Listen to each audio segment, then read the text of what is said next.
Hey everybody, and excuse the chair pulling in there, but welcome to more Jawin and Drawin. We're back. We're going to be working on a fountain pen drawing today. This will be a fun one because normally I work fountain pen drawings on like a sketchbook size, or like a 9x12 Bristol board, I was getting into working on those comic book backing boards. I still think there's an idea there. I'll probably get back to doing that. But anyway, that's neither here nor there. I'm working on a drawing of my brother's father-in-law, or I could say my sister-in-law's father. There's many ways you could say this thing, but for clarity, we'll only say it those two ways. Yeah, we had dug a 30-foot trench several weeks ago to build a French drain, and then we dug a big hole, and he buried some, whatever. A lot of digging is what we did for a day, and then they finished it out the next day. But my brother's father-in-law thought it would be funny to lay down in the big hole, and they took it's actually a really well composed picture, and that's one of the reasons I'm drawing it. I like several elements in here, and I'm gonna, hopefully, I've sized this enough to fit all of them in. But before we get to this, basically 11 by 17, this is my biggest fountain pen drawing to date. And I'm so far pleased with how it's going. Might have some potential issues here in that it might not be big. Well, looking at it again. We'll look at it when we draw. We'll get to this in a little bit. First, I want to, quick commercial break. Drawin and Drawin always brought to you by Gut and Ghost. After Frank Miller and Facebook, my new zines I put out. These are art books. This is an original comic. A pile of guts and a ghost are roommates, and their light bulb goes out, and they have to try to figure out how to turn it back on. And various non sequiturs and non-solutions later, and this is the first comic I ever put out, and it contains 3 bonus backup comics, and I'll draw on the back with a silver marker for you. Facebook is just a art zine of my pen and ink portraits, so if you've seen me do portrait drawing on here before, a couple might have wound up in here, like Twin Toasters wound up in here. These were from the Art Fields portrait contest. This one actually is the cover photo. I should have a video of this one, I believe. But yeah, there's several of them in here that I drew that are, you can watch me draw right here on the channel. And if you're interested in owning a copy of that, you can order that as well. I also have After Frank Miller, a zine that I put together in less than a month. I drew 16 variations of characters, both fictional and real life, in the Dark Knight Triumphant pose, and put them together in a little book. And I did all that before I went to the Charleston Zine Fest. I also made this here before the Zine Fest as well. I redrew page 1 of The Dark Knight Returns to be about McDonald's. So basically it is 4, 8, 12, 16 panels.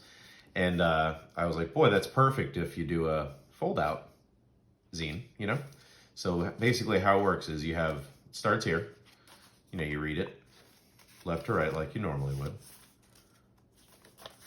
You get to the end, unfold and flip over, okay? So you unfold it, literally just go to the middle, grab either side here, and then just unfold it, and it comes right out.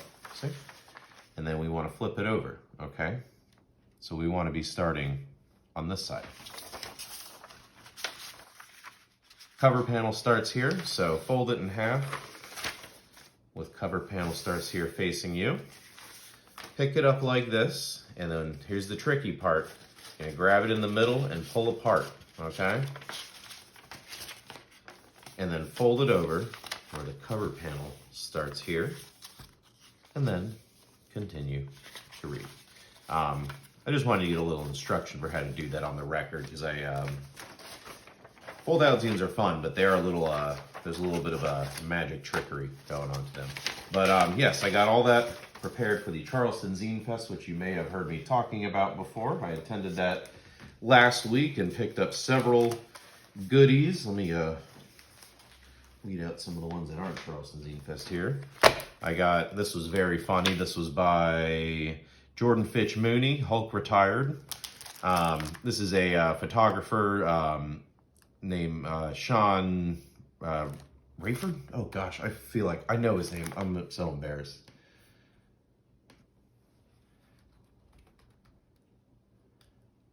I'll have to look it up. I'm pretty sure it's Sean Rayford.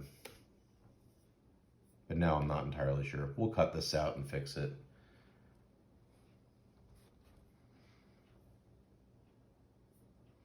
Yep, Sean Rayford. I was right. Okay, we'll leave that in because I was right. This one I also picked up at the, oh yeah, but this is, yeah, I got his name and then I just threw his zine aside. But yeah, he shot the entire last year of the Brooklyn Tavern being open. He went to every single show and shot, you know, images of it and put it into a nice zine and had a release party at the new location for the new Brooklyn Tavern. And I missed that, unfortunately. This was a Caro, yes. Very expressive, very simple. I mean, again, I love these simple forms in all these. This reminds me of Stanley Donwood a lot. The down is the new up drawings he did. This full-size zine is very good too. I love the simple. I love the flat black, the flat white. I love the mark making. Value gradient. Excellent. Excellent texture. Great work, Caro. This is also Caro.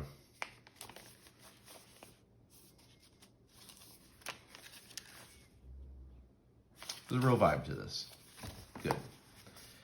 This was, oh yeah, this was a fun one. I traded with Vic. I think I follow him on it. I think his name's like Vic Artist or something on Instagram. But yeah, I traded one of my Frank Miller zines.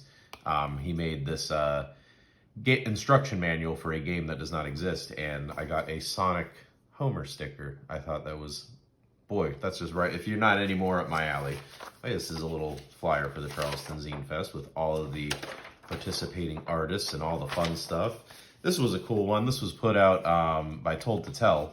I picked it up from Ugis, who did, I believe they did Sequence 2. So this is a Simpsons, Lone Wolf, and Cub parody. This is very, very incredibly good. Collaboration of several artists. Yeah, he did Sequence 2. Very cool. These were also very funny. I think this, yeah, this is also Jordan Fitch Mooney, Hulk Enraged. Just a magazine collaged comic about the Fantastic Four and Greg Land. I also met Gilbert Shelton's nephew, and I would be doing a disservice if I didn't share this. Potty Rules the World. This was a tag that he would put up, like I guess back in the day, and his nephew, oh shoot, I forget his name. Well, I apologize if you're watching. But he runs the Potty Rules the World account. He found the old sketches and he turned them into stickers. And he's basically working on taking a lot of Gilbert Shelton's original work and trying to tour it around the country. So I'm going to try to get him to come here to Columbia. I'm going to talk to a few people because I think that would be such a cool thing to go and see. And I would drive to Charleston for something like that. But it would be neat to bring it to Columbia and expose that to people here. He also gave me a copy of the Fabulous Furry Freak Brothers Free Comic Book Day 2023.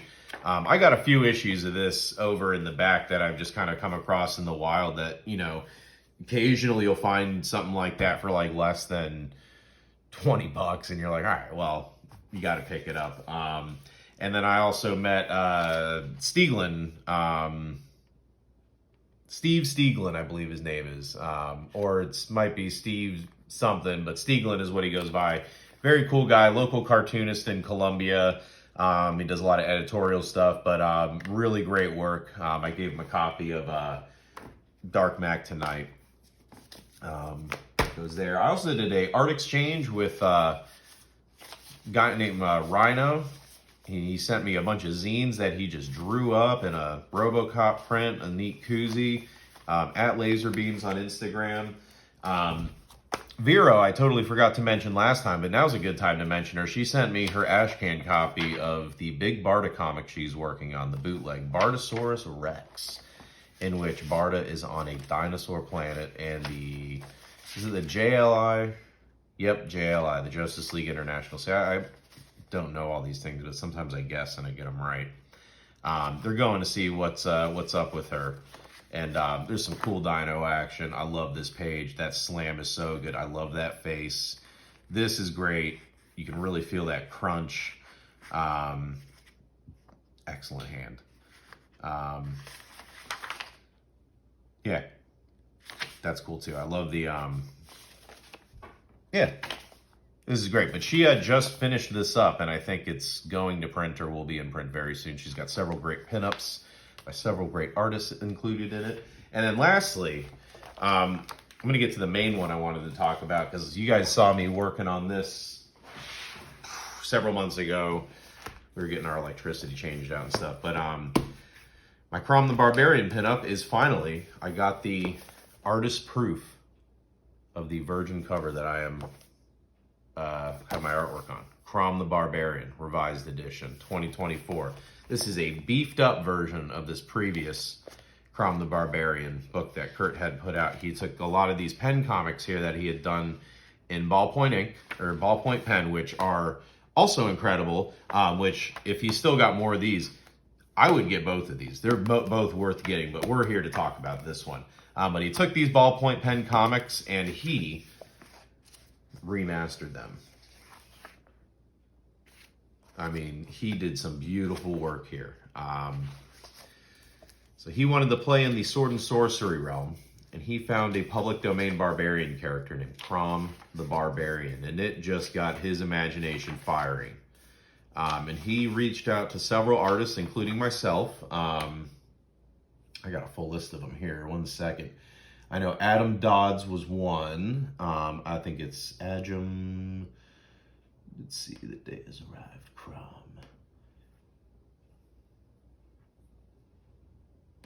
Let's get all this. I should have had all this info pulled up. I'm sorry, guys. I'll cut this out so it's not. Here we go. Yeah. So yeah, 5. He reached out to several artists. He got 5 to come and play with him in this realm, and basically do some pinups. He also has some prose in here too. If you are in for some prose with some illustrations, love this guy. Love that. This is so good too. He took some, I mean, Kurt is like, he's really leveled up, man. Like his artwork was great before, but he's, his technique he's figured out, like it's, this is working for him here.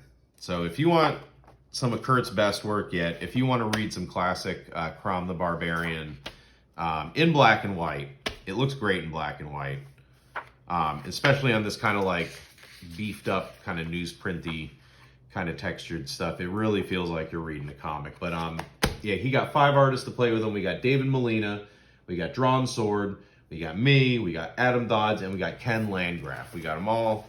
I guess I could have just flipped to the back if I was good at improvisation. That would have been the thing to do. But yeah, he got us all to contribute some pinups. There are several different colors available, or covers available with each pinup, including Kurt's original one. But I think those variant covers, see David Molina's. I love the post-apocalyptic city reclaimed by nature. Very Fallout meets a Barbarian comic. I love stuff like that. Drawn Sword. Some gnarly stuff. I love it.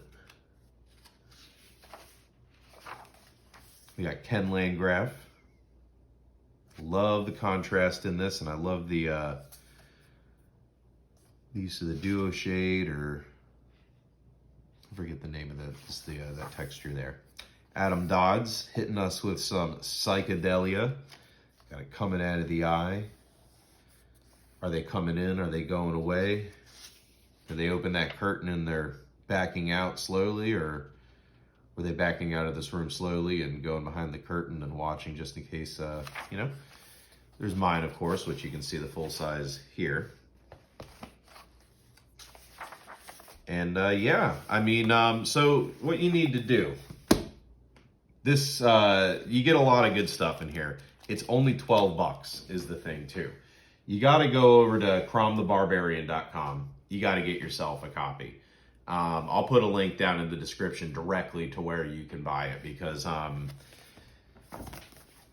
mean, there's just a lot of value here.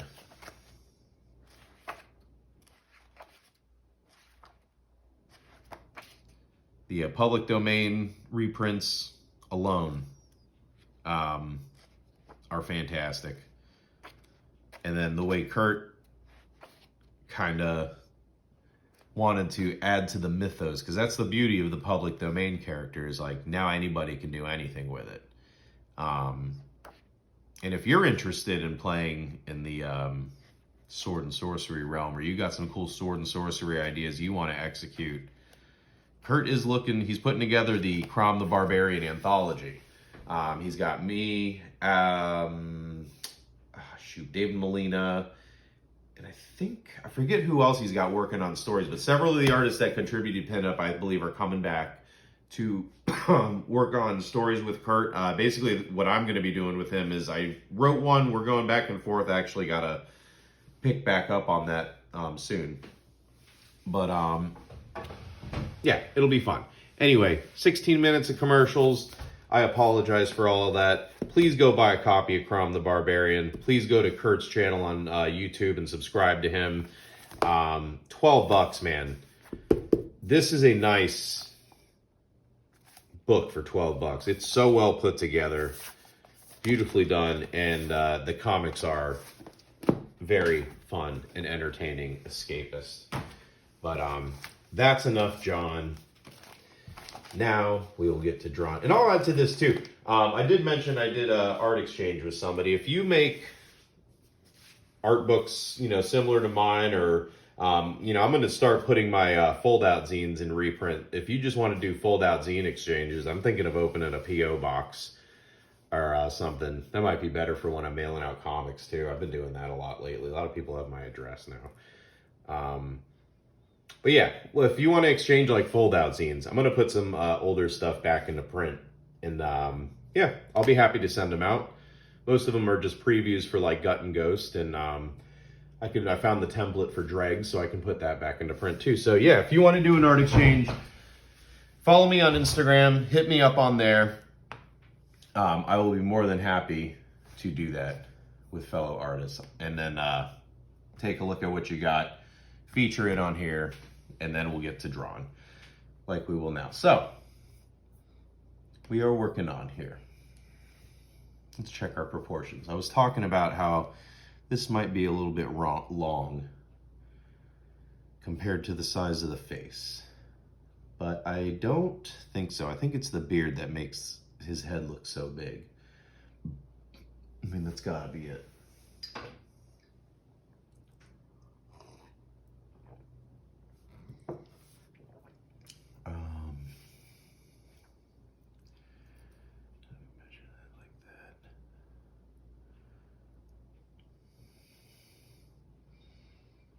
It's about the size of the face from here to here. All right, it's about right. Let's zoom in a little more on the computer here. And we want to get some of this going here.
what I like to do with the fountain pen, because it is the ink is pretty sensitive. I actually should have a piece of tracing paper for under my hand. I totally forgot to grab one, but we'll just opt to be careful now because I don't want to delay drawing on this video more than I already have.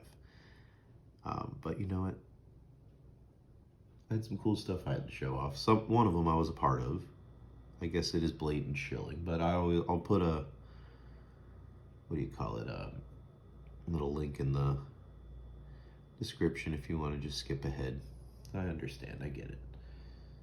I get it, you just want to get to the drawing. Hey, I do too, man. When do we get to the drawing? But with the fountain pen here, the ink is kind of sensitive, you know, in that it smears pretty easy. You know, even after drying, if it gets a little bit of moisture on it, even that's kind of that's it for it, you know, it starts to smear. So you can't really do a pencil under drawing, because if you go to erase your pencil when you're done, you might run the risk of ruining your drawing. At the very least, you're definitely fading your pen lines and rubbing them out. At the very least. Okay.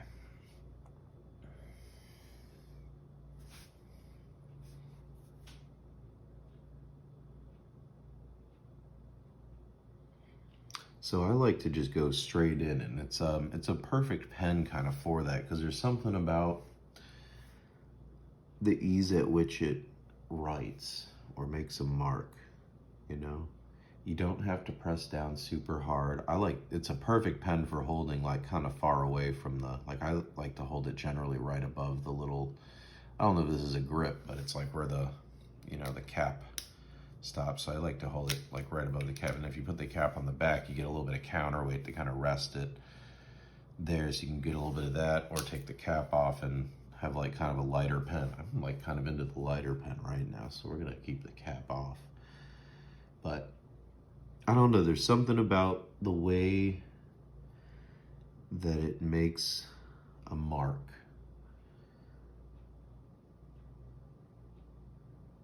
that is I don't know, it's just very intuitive. Like it's you're committing, but you don't, the way it moves, it's like, I don't know, it's like ice skate. I always say it's like ice skating across the piece of paper. Versus like a micron, there's like some resistance to it. So you get like a much scratchier of a line. These lines feel like water, you know?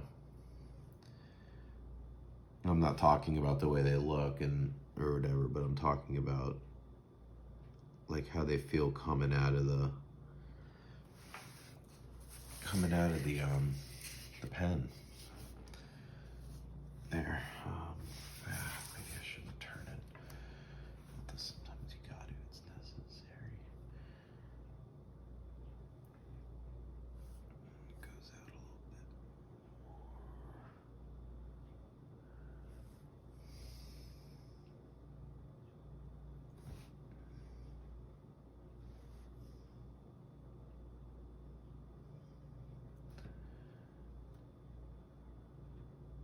But I kind of approach it like you're just looking at, when you're looking at your subject, you're just looking for things that you can kind of latch onto. You know, you're looking for these like areas of big contrast. Not that I'm filling them in, but that's where you can actually draw a line, because the line doesn't exist but for areas of contrast. You know, so you can get away with like drawing this line under her arm, and then you notice that a lot of my lines, they'll start and stop, so there's like a stutteriness to it without having like a sketchiness to it. You're just basically following the contour, you know? It's always about contour. Contour and dividing up your space and your composition to find where you can put those hard lines. And in areas where, you know, when you're not entirely sure, but you need to get from here to here, you know, you just kind of follow it up. You put a line here and you stop, put a line down, and then, let's see, yeah, we could probably get away with putting a line like that. So that way you have like even an implication of what that boundary is, you know? And that's kind of what I figured out about drawing with the fountain pen.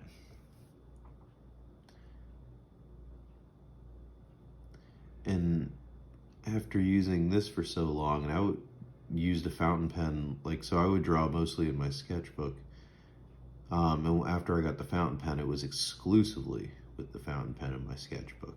Like it was a while before I went back to any other material. When I finally picked up a pencil again, like it definitely had changed the way that I draw.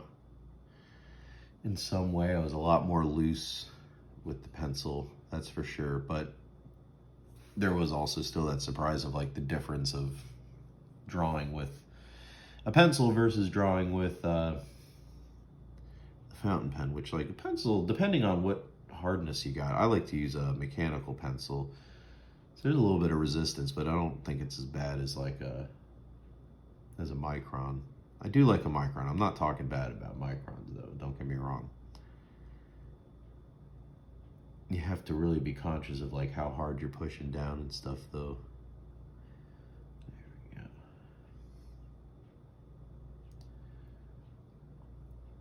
And they're really easy. Like once they start losing their ink flow, that's where their problem lies, because now I personally start pushing down harder when I start to lose the ink flow, and then I smash the tip, and you know, it just makes it worse. But they're good little workhorses though. Be nice if they were a little bit cheaper, but I like a micron. I drew in micron, like almost exclusively in microns for years before I found the fountain pen. And then when I found the fountain pen, that's when I started just getting into, let's see, yeah, this is good. This comes down to about right there. Draw just in pen almost all the time. Which really changes the way you draw. Especially you just gotta stick with it, because you get some wonky drawings, but if you've ever done like a blind contour, it's similar to that. And when you exercise that muscle, it really does get stronger remarkably fast. It's just learning to look and learning to observe and forming that connection between the brain, the eye, and the hand. And I guess the arm and the, you know, to that extent.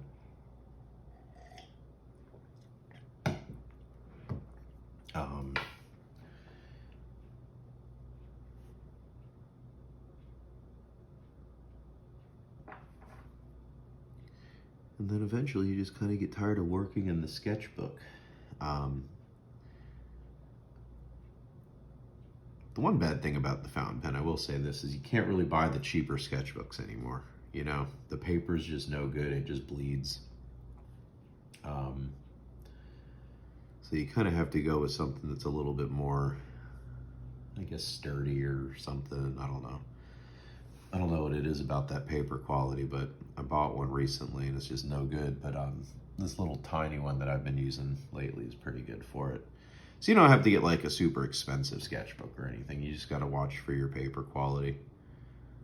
I probably need to do a little bit more research online about what would be a good, just kind of reliable sketchbook that's not gonna break the bank, but it's got like a decent amount of pages. Like that little one I have, like other than it being just kind of little, it's kind of perfect. Okay, we should be able to draw the back of this calf, even though it's like all white. Whatever is behind it is Mom's leg. We should still stutter it for sure.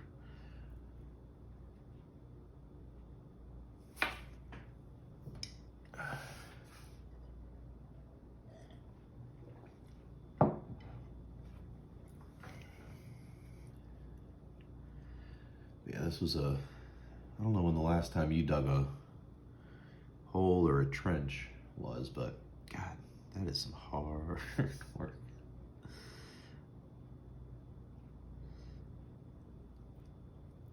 We got through it. We alternated, took breaks. It was a hot day too. It was very hot out that day. The height of the North Carolina, well, almost the height of the North Carolina summer. I think it's going to be a little bit hotter here in August, and then it'll start to let up. All right, let's get this hand right. I can already see where it's getting a little wonky down here.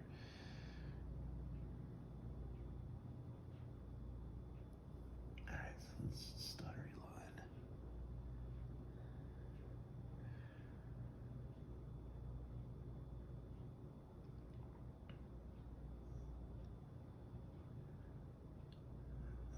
Just kind of mark where the knuckle is. That's where that one is. This one goes about right there. It's got a pretty solid line under it.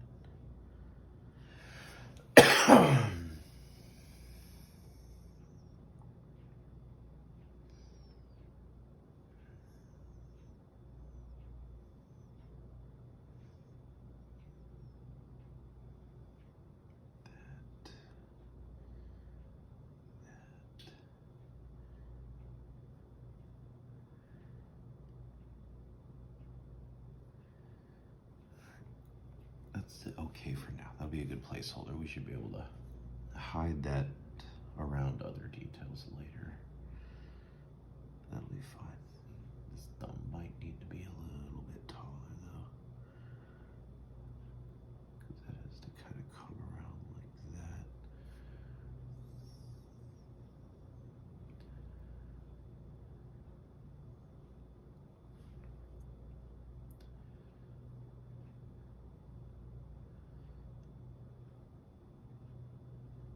Yep, that would be right about where that starts here. That, and we also got that. That goes just like that, yep.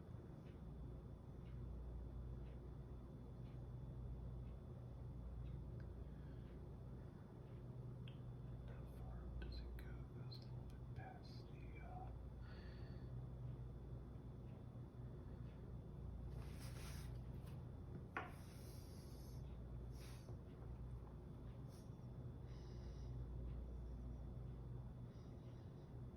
then here's your so the way I do value here, again, it's all about contour, you know?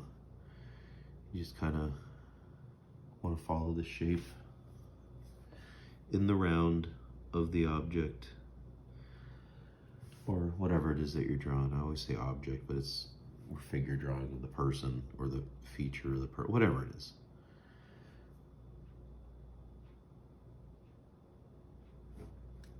But yeah, you just want to follow the contour, which is like basically if you were to like lay, you know, like wrap a string like around your thigh or something like that, you know, it'd be the way it kind of lays down, you know, along the muscle ins and outs and all that, the dips, the dives, and you're trying to perceive that on a two-dimensional kind of plane.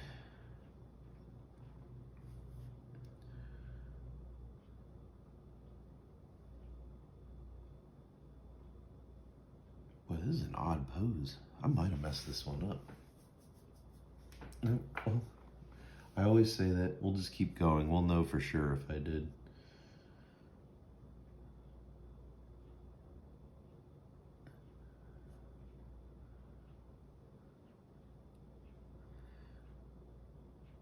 And if I continue, we'll figure it out soon enough.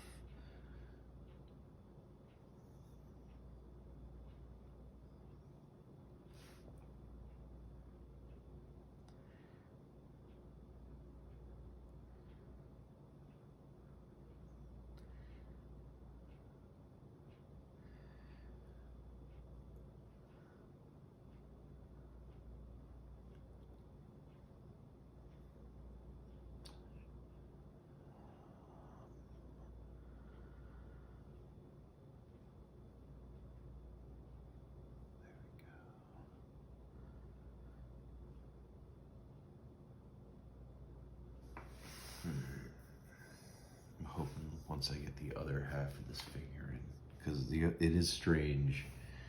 This does go up at a pretty sharp angle, though. I should kind of correct that, because it is bothering me.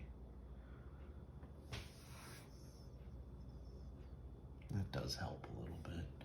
It also just looks like we're kind of floating here, which doesn't help much.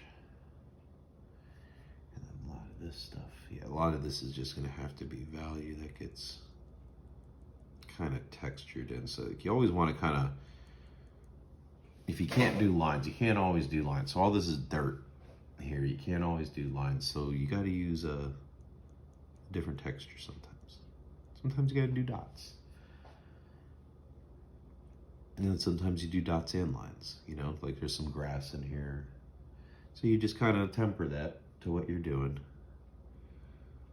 And this is where you can kind of start to get a little bit abstract, but you still don't want to get too abstract. You know, you still want to make it look like he's in a hole, but you don't have to put every little piece of dirt, every little piece of grass. You know, it's the implication of these things. And then again, more what we're looking for is just trying to map out this value more than anything, which can in and of itself already get pretty tedious. So you don't want to overwhelm yourself. You're just looking for any sort of value gradient. You're dividing things in between darkest, mid-dark, and lightest, or mid-light and lightest. You know, you can go 4 tiers like that. I like 4 tiers because, you know, you could do left and right cross hatching and then cross that like an X, you know, so you got 4 different directions to go in. So I generally like 4 tiers.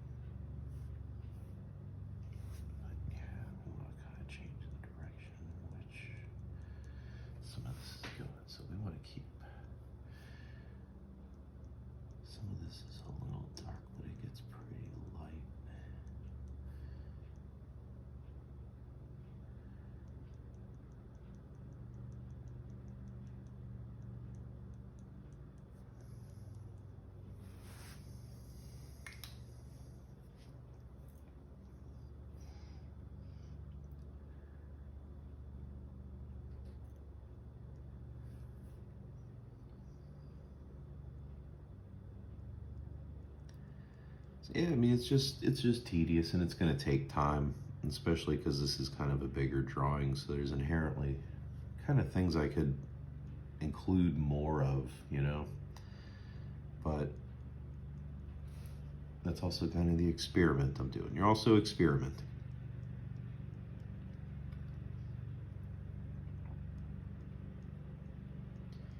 Just want to see where you land, see how feasible it is, and if it's worth doing again.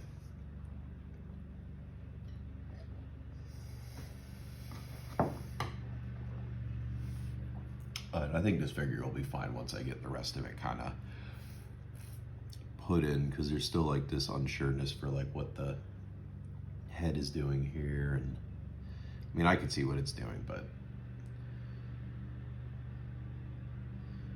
so we got some hair. Let's see if we can get some more of this figure. And see, you also want to be jumping kind of all around so you don't get burnt out on one spot. And also, so you don't over focus on one thing, you know, and then that thing either looks super good or it just stands out in some way. Usually it's like, it's a proportion thing.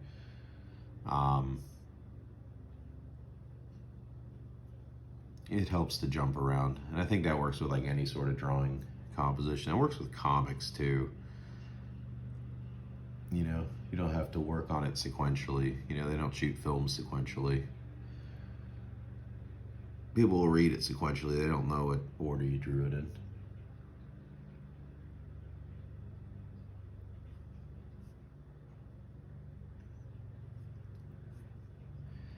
You want to get like a, you kind of do that there.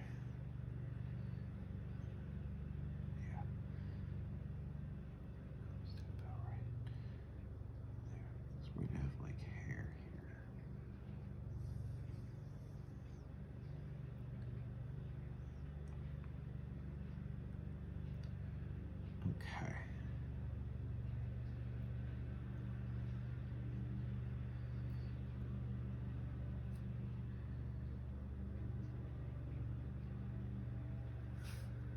This is a little bit of a tricky pose.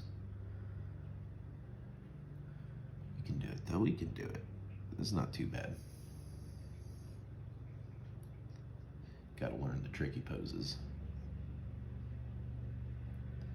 This is where just divorcing in your mind what you think you know what a body looks like versus what you're seeing. Just divorce it.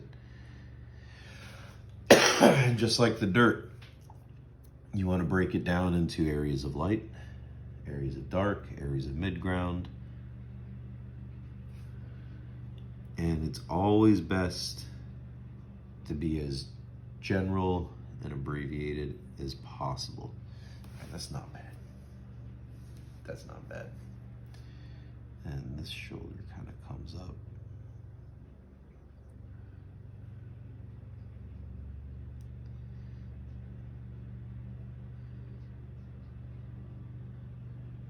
I think I made this shoulder way too broad.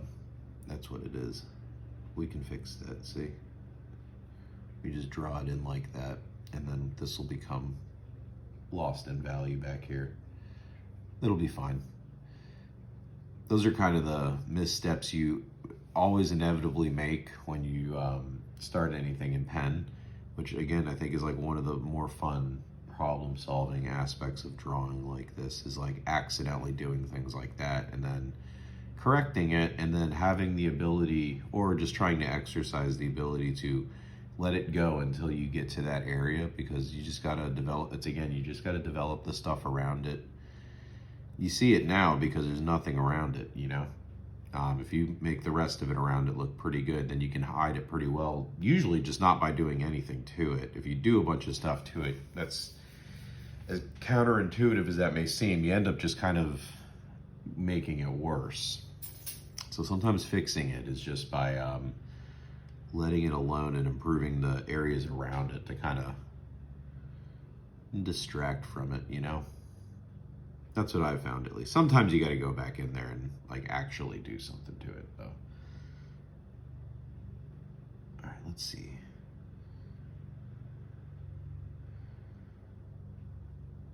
It's still an odd look. I don't know. There's something about it. But I mean, even looking at the picture, it's like, it's not, there's nothing I did that's way too off.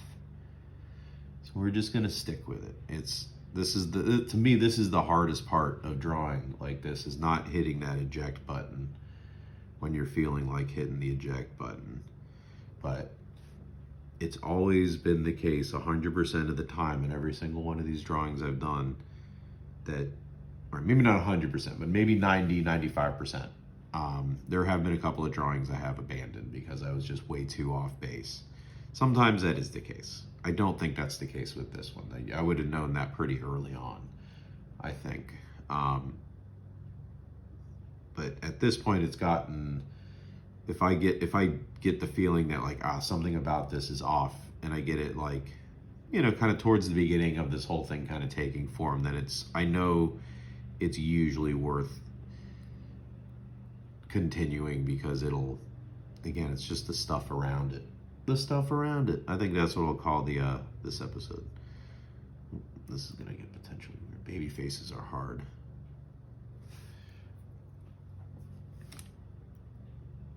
All right, you just gotta, again, it's not a baby face. It is texture, it is form, it's lights and darks. That's all it is. This cheek comes out pretty far, actually. I messed that up. It needs to come just down like that. And it comes in. And we got like her little smirk here.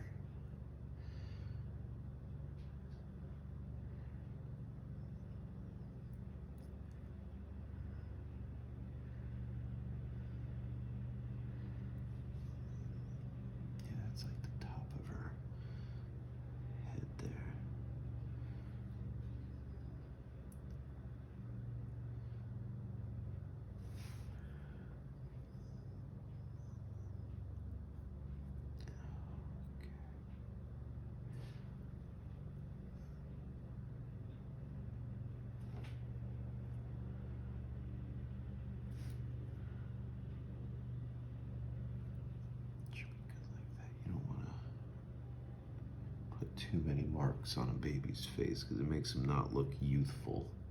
You know, they gotta look youthful, they're babies. Just got a little part in the middle of her hair there.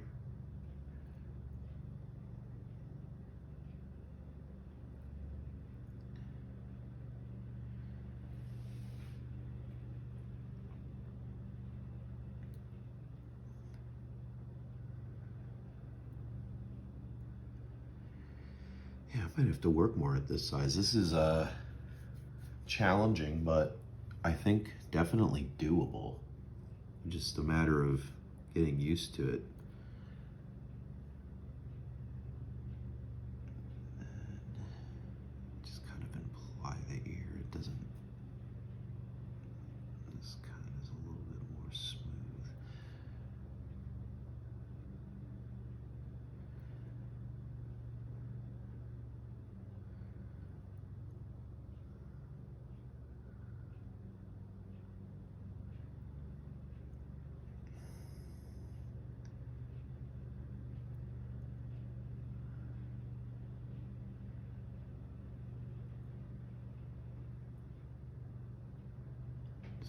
Map out where the eyes are.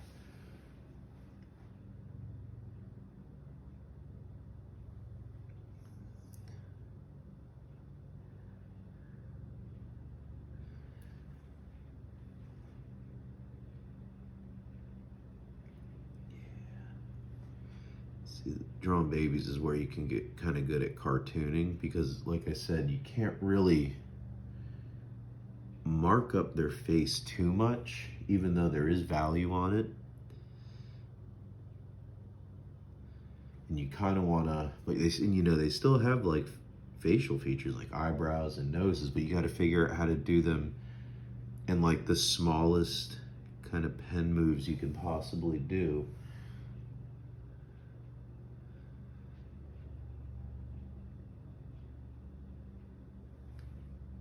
And like these like little simple kind of shapes you can make. All right, so these are gonna be.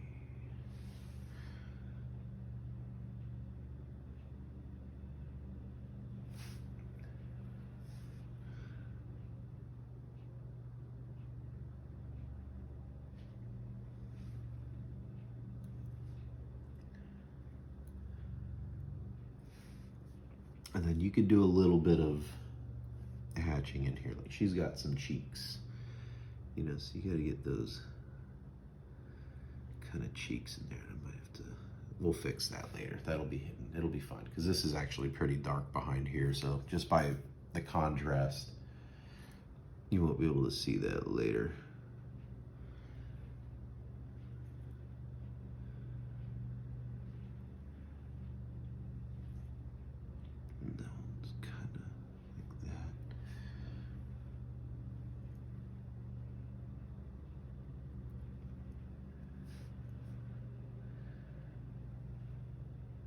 You gotta add a little bit of value. So it's fine to do a little bit, but you just you don't wanna go overboard with it. You just, again, just imply a little bit of contour in some spots.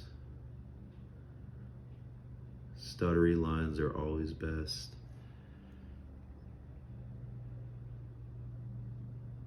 And you just look for those areas of sharp kind of contrast that you can kind of do.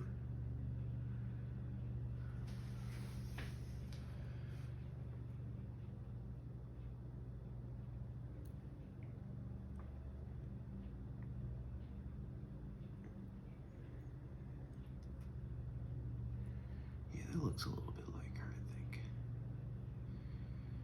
Babies are hard because they do have like a unique look, but it's hard to not make it like look like generic baby. And I think I got pretty close on this one though.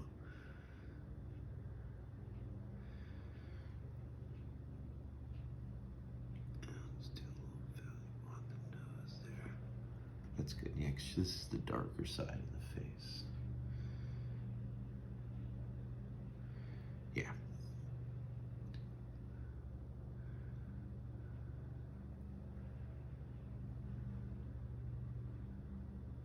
Okay. that looks good. Okay, no more on the face. That looks perfect. Let's just do the hair, which I know I said it's not hair, but for purposes of the video, I'm just kind of telling you which one I'm doing. I know it's not hair. I know it both simultaneously is and it isn't hair. See, when you get to my level, no, I'm just teasing.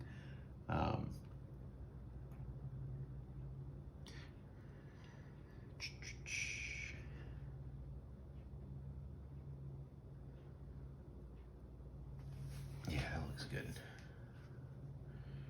then this will be, I think it's just there's not a lot of value on this, which is making this figure look strange, you know? I think what'll end up happening, let's put some of this darker value right here, because this does kind of come in here to create a nice dark kind of area on her shirt. Because we're missing contour, we're missing like that push and pull. It's you know, it's just a line drawing. It's just to map out how the space is going to be broken up. How long have we gotten here? Almost an hour. But you kind of get an idea of how long something like this takes. We'll go another like 20 minutes or so. Ooh, did I get a little coffee on here? I certainly did. It's okay. Larry would appreciate that. Good thing I didn't get on the actual pen part. Finish that off so I don't have to bother with it again. Wipe my mouth so I don't drip. Okay, back to drawing. But yeah, it's just kind of missing that push and pull. So I guess what we can do here, if it's sticking out at me that much, but again, the more I'm drawing it, the less it's bothering me. You know, they're not drawing it, but the more I'm drawing things around it, the less it's bothering me. So we're moving in the right direction, you know? When you start to get dissatisfied with something you're drawing, work on a different element of your drawing. Come back to that other element later. You're gonna learn something, whether it's a conscious thing you learn or not, from doing that other part of that drawing that's gonna inform the part you were struggling with. I've found that it's usually that sort of dynamic. Because the drawing is also constantly in dialogue with itself in that way. And perhaps if you were scripting it like some sort of drama, it would be, well, this part of the drawing can't get to this next level because the part for it to access is on this other, you know, you can't do it without the other part, I guess. There's some sort of drama back and forth between those two kind of elements, you know? Or maybe you don't, and that's fine too.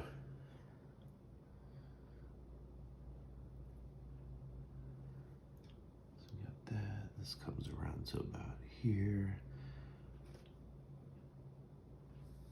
Oh, is she doing a thumbs up? That's hilarious. Yeah, we'll be making sure that's on this drawing. A thumbs up from the baby.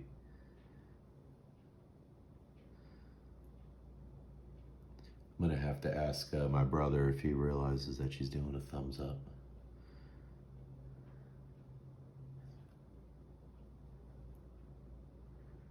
Larry's gonna love that. I wonder if he saw that. Okay. Get some of those wrinkles in there too.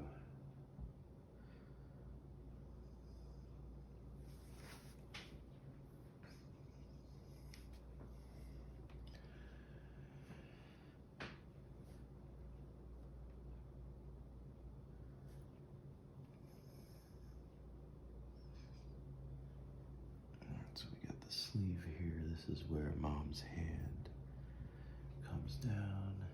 Hey Gizmo, what you doing, buddy? It's my kitty cat. Came to say hi and rub his face on my computer.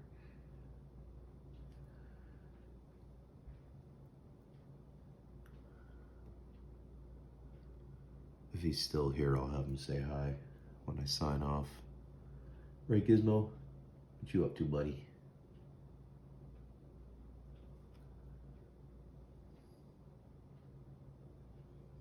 Saw you were taking a nap earlier. Looked nice.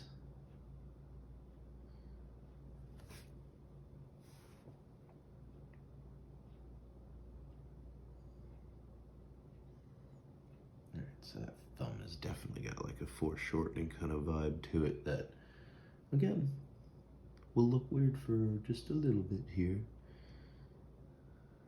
But will come into its own. Right about new. Hopefully I say that and it hasn't yet.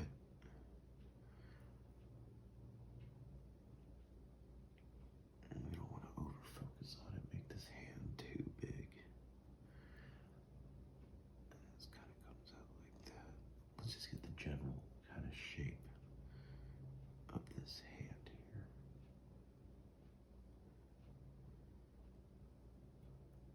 I see. Okay, that's what it is this finger kind of has its own position here. And then this kind of comes around, and that's where the value starts for that hand. Okay, yeah, because that's in the light. That's a strange, man, this is a strange pose. There's a lot of strangeness to this, but we are figuring it out.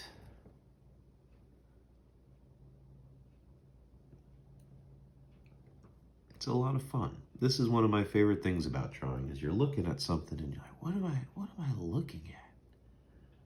What is this? That does look like her, the bar. I'm looking at it, I see it.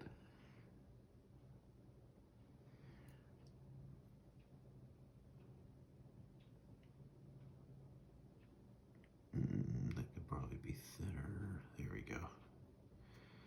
I can make this baby leg fatter, and that'll help kind of even them out.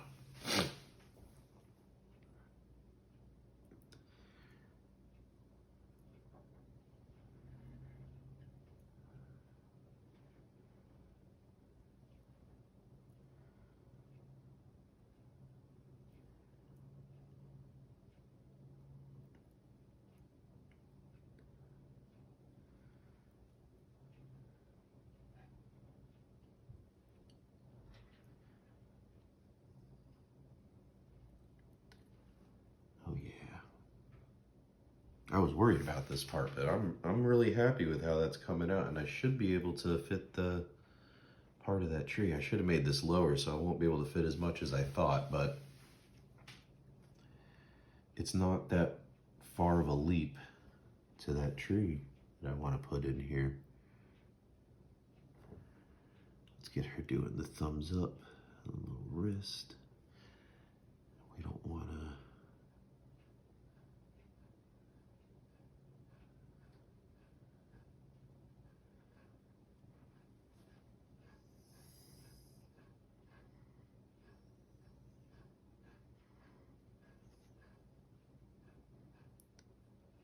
Been listening to some Pavement lately. Every now and again I go through this spell where I listen to like a ton of Pavement, and then I guess I like more or less kind of play them out. I get a little bit tired of it, and then I don't. And then you catch one of their songs after a little bit of a hiatus, and you're like, maybe I do need another 6 months of listening to Pavement, to my wife's chagrin. I've done it several times like that. I go through these cycles and she's like, well, do you ever listen to something different?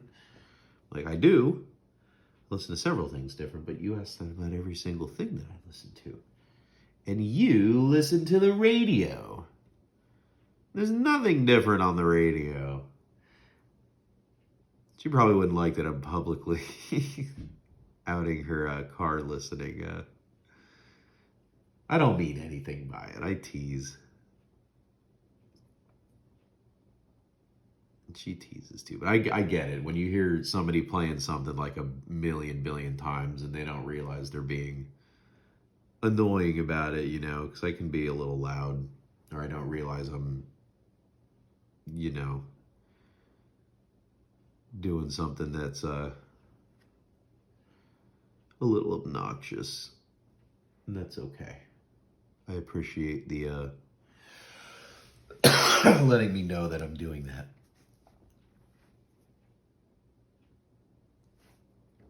Wouldn't be the first time I've heard it. I'll just put it that way.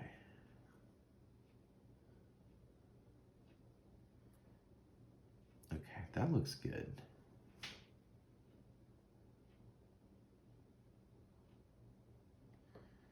Head looks good. Beautiful, beautiful.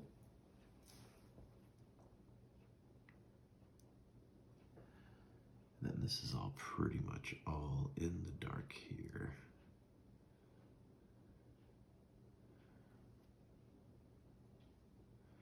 And it lightens up about right there. But down here we are almost completely in the dark.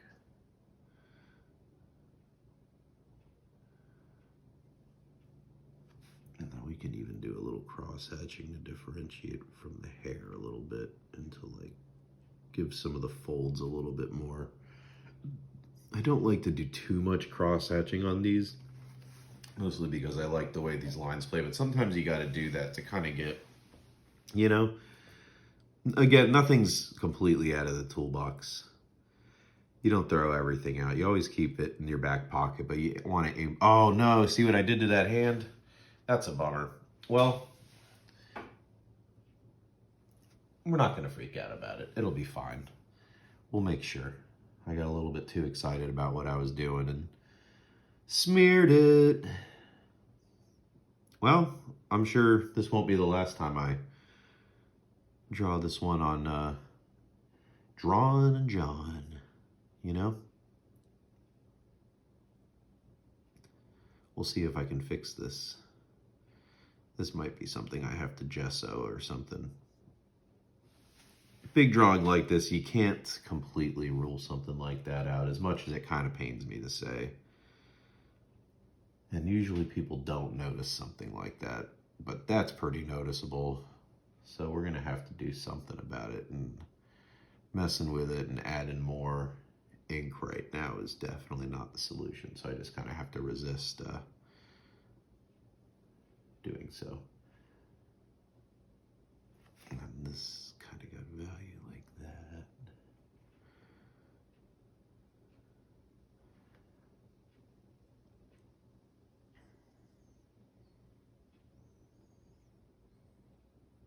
And again, let's just stay kind of abstract with that value, because we just ultimately want that to pull to the background.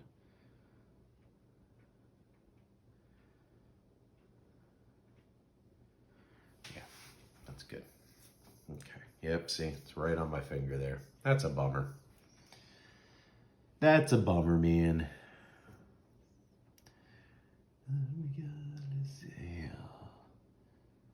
See, like now I'm got the cap on it, I'm holding it way up here. Mostly just to keep my hand out of this. See, that's why I needed the, you'll see me here next time, hopefully, with the tracing paper to block my hand.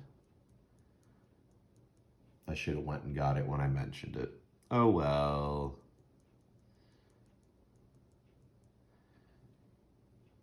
Time to let it go.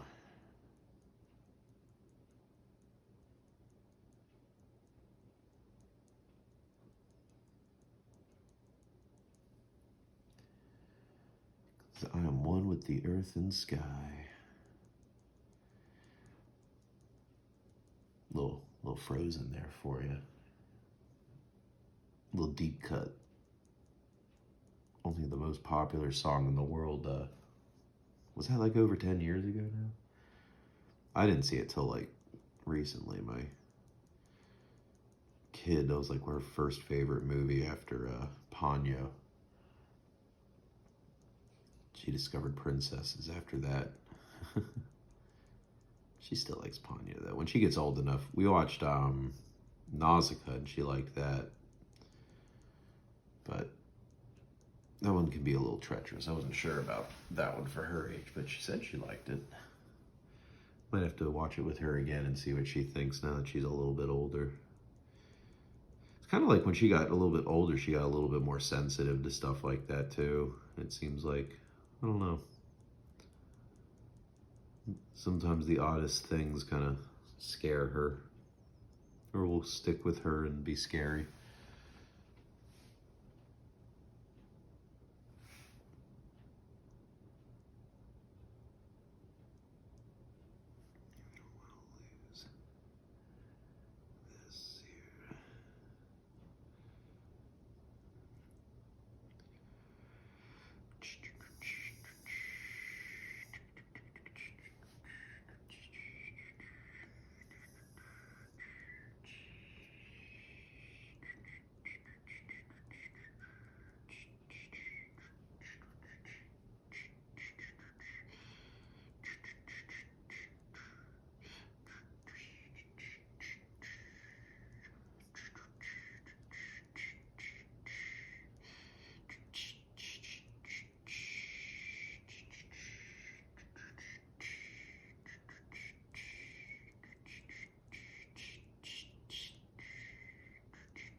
All right. Well, I think that might be pretty good for today. I really appreciate y'all stopping by, listening to my long spiel commercials at the beginning, which again, just to revisit, please go to cromthebarbarian.com. Pick up a copy of Crom the Barbarian. I will put a direct link in the description. You can get it right now with any of the variant covers, including Kurt's that he did, which will be the main one. The variant ones will only be available, I think, through this month on cromthebarbarian.com. Trying to get to 100 sales without the assistance of Kickstarter. I think so far he's a little over a third of the way there. And again, $12 is, you can't say no to that price for what you're getting there. And yeah, thanks a lot for stopping by. I appreciate y'all, and I'll see you next time. Bye.